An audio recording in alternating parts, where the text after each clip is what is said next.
Parfait. Donc, s'il n'y a plus d'intervenants, je vais demander à Madame la garde des Sceaux de bien vouloir répondre à ces différentes questions. Et je remercie tous les intervenants de la précision, de la concision et de l'intérêt aussi de leurs questions.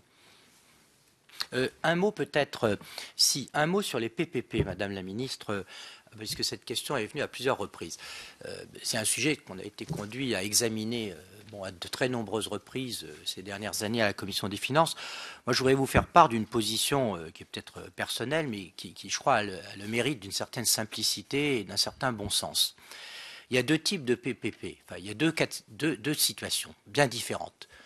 Soit le service public rendu va donner lieu à un péage. Il s'agit par exemple de construire le viaduc de Millau ou le tunnel sous la Manche. Et on a donc, en termes de financement, l'adossement direct à un service payé, un péage payé par l'utilisateur. Et là, le PPP est parfaitement justifié. Soit on se trouve dans la situation où c'est un établissement, enfin un équipement public, parfois régalien, pour lesquels il ne peut pas y avoir de péage identifié pour l'usager, et où on doit passer par ce qu'on appelle un loyer public. Et en fait, c'est l'État qui loue. C'est le cas, à l'évidence, des établissements pénitentiaires, c'est le cas aussi des hôpitaux. Et l'expérience montre que autant le PPP peut être parfaitement justifié dans le premier type de situation, autant il est vraiment compliqué dans le second cas.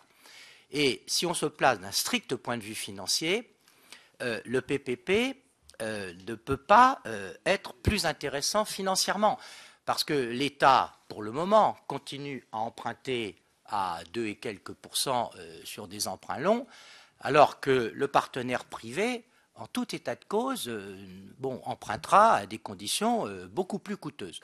Alors ensuite interviennent d'autres types de considérations sur l'efficacité supposée plus grande des partenaires privés qui vont assurer la conception, la réalisation, voire l'exploitation. Mais moi, on ne m'a jamais convaincu, mais là je exprime une position personnelle, de ce qu'au sein des services de l'État, il n'y a pas la capacité, en simplifiant un certain nombre de procédures, en recourant à des compétences qui existent pour gérer ces différentes missions. Voilà la position à laquelle on a abouti et qui est d'ailleurs confortée par l'expérience des PPP ces dernières années. Et ce n'est pas parce que ceux-ci se sont fortement développés dans tel ou tel pays, enfin, notamment au Royaume-Uni, que on doit transposer tel quel dans notre pays.